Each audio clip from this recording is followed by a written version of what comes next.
नमस्कार, स्वागत है आपका हमारे चैनल में और मैं रानी गुप्ता आपके साथ। इस समय जो बड़ी खबर आ रही है वो दरअसल गुवाहाटी से जुड़ी हुई है। गुवाहाटी म्यूनिसिपल कॉरपोरेशन इलेक्शन जो हुआ है उसमें बीजेपी को प्रचंड बहुमत मिली है।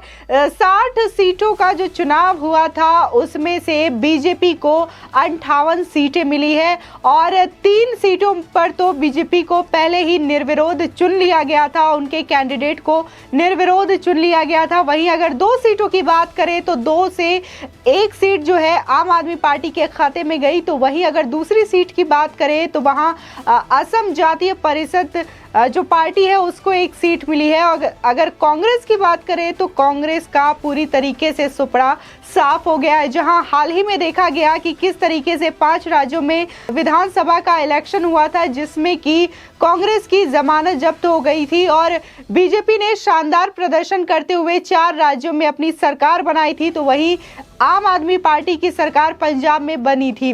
तो वहीं अगर गुवाहाटी की बात करें तो गुवाहाटी में भी सीधे से बीजेपी ने प्रचंड बहुमत हासिल की और 58 सीटों पर जीत हासिल की है। आपको बता दें जिस तरीके से असम के मुख्यमंत्री हेमंता बिस्वा शर्मा का जो वहां पे परफॉर्मेंस रहा है, जिस तरीके से उनकी बेबाक राय रही है किसी भी चीज़ों को लेकर के, वो हर मुद्दे पे खुल के बोलते हैं और उनको अगर लगता है कि उनके राज्य के लिए वो अगर कानून ठीक है तो उसे वो लागू करने की बात करते हैं। वो खुलकर हिंदुत्व का समर्थन करते हुए दिखाई देते हैं अपने स्टेज, अपने मंच पर। आपको विस्तार से बताते हैं कि आखिर कितने सीटों पर चुनाव लड़ा गया और कौन कौन सी पार्टियों ने अपने कितने कैंडिडेट उतारे थे। आपको बता दें गुवाहाटी नगर निगम चुनाव के लिए रविवार को मतगणना शुरू हो गई।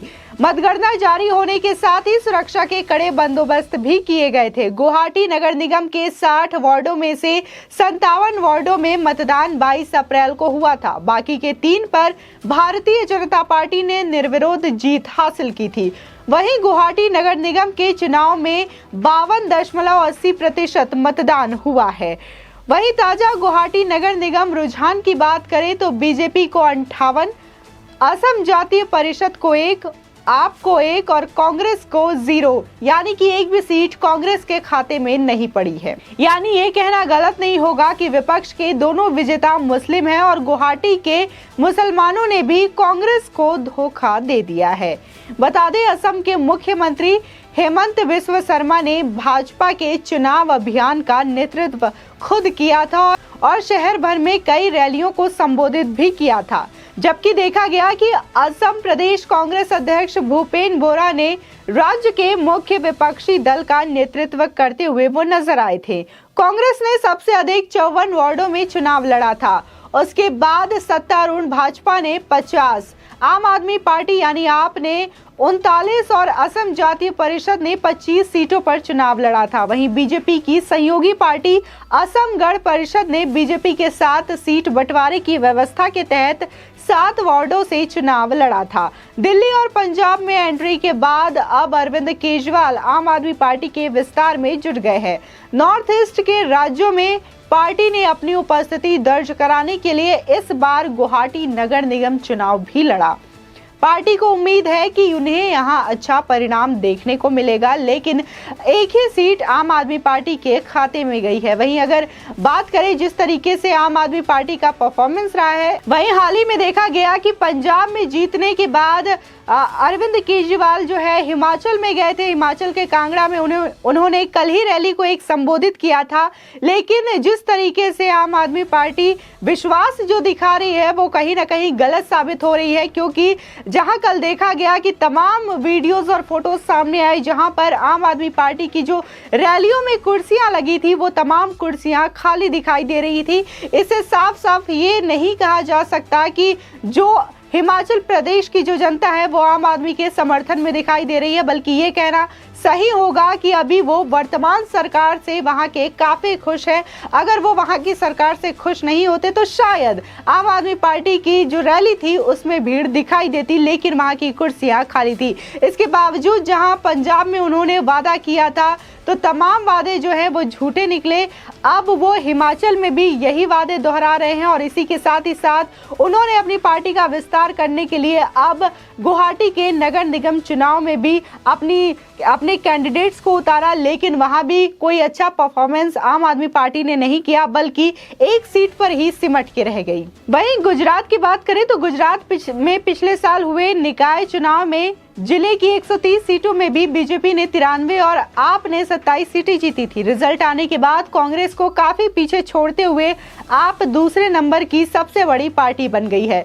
जिस तरीके से लगातार कांग्रेस की जो स्थिति है वो देश में गिरती जा रही है, जहां एक समय पे माना जाता था कि कांग्रेस जो पार्टी है वो देश की नंबर वन पार्टी है, पावरफुल पार्टी है, लेकिन अब धीरे धीरे जो है अगर बीजेपी से टक्कर की बात करें तो बीजेपी के कहीं भी इर्द गिर्द अब कांग्रेस पार्टी नहीं आती। उसी के साथ ही अगर देखा जाए तो कई ऐसे क्षेत्रीय पार्टी हैं जो कांग्रेस से काफी आगे जा चुकी है। अगर कांग्रेस की यही स्थिति रही तो शायद 2024 के चुनाव में भी कांग्रेस को अपनी जो सीटें हैं वो बचाना मुश्किल पड़ जाएगा। लोकसभा का चुनाव होने वाला है 2024 में, लेकिन अगर 2022 के चुनाव की बात करें, विधानसभा चुनावों की बात करें तो साफ साफ रिजल्ट सबके सामने है, जहां कांग्रेस को 5 राज्यों में से एक भी राज्यों में अधिक सीटें नहीं मिली और बहुत ही कम सीटों पर उनके कैंडिडेट उतरे थे और इसी के साथ ही साथ उतने कैंडिडेट नहीं आ पाए थे जिस तरीके से कांग्रेस पार्टी के एक जमाने में छवि रही है।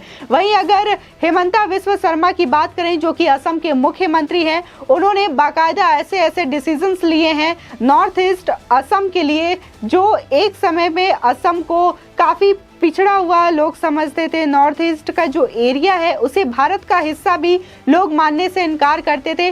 चीन की सेना वहां पे घुस के बैठी रहती थी, लेकिन अब जिस तरीके से देखा जा रहा है कि मोदी सरकार, बीजेपी गवर्नमेंट जब से भारत में आई है तो मोदी सरकार का ये कहना है कि भारत को अगर मजबूत बनाना है तो सारे जो स्टेट है उनको एक साथ लेकर आना होगा, तभी भारत जो है वो मजबूत देश बन सकता है। चाहे कश्मीर से लेके कन्याकुमारी की बात करें या फिर जो नॉर्थ ईस्ट के सारे स्टेट है उनकी बात करें तो सारी तरीके की सुविधाएं वहां पे मुहैया कराने की पूरी कोशिश की जा रही है। चाहे नए एयरपोर्ट हो या फिर हाल ही में जिस तरीके से हेमंता बिस्वा शर्मा ने एनआरसी लागू करने की बात कही तो वो भी खुलकर अपनी बेबाक राय रखते हैं, क्योंकि बहुत सारी सिचुएशन ऐसी देखी जा रही है जहां पर कि जो रोहिंग्या हैं वो इन जगह के एरिया में बसे हुए हैं और तमाम हिंसक गतिविधियों को अंजाम देने की पूरी कोशिश करते हैं और कभी कभी तो वो इस पे सफल भी हो जाते हैं। इसीलिए अभी हाल ही में हेमंता बिस्वा शर्मा ने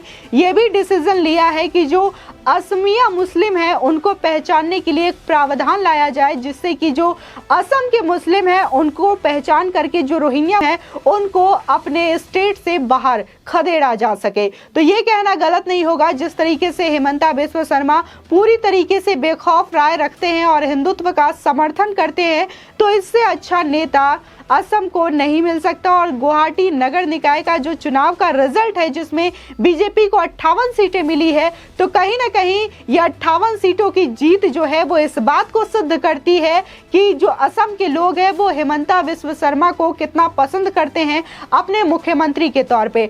आपकी इस खबर पर क्या राय है हमारे कमेंट सेक्शन में जरूर बताएं। आगे की और भी अपडेट के लिए चैनल को सब्सक्राइब करना ना भूलें।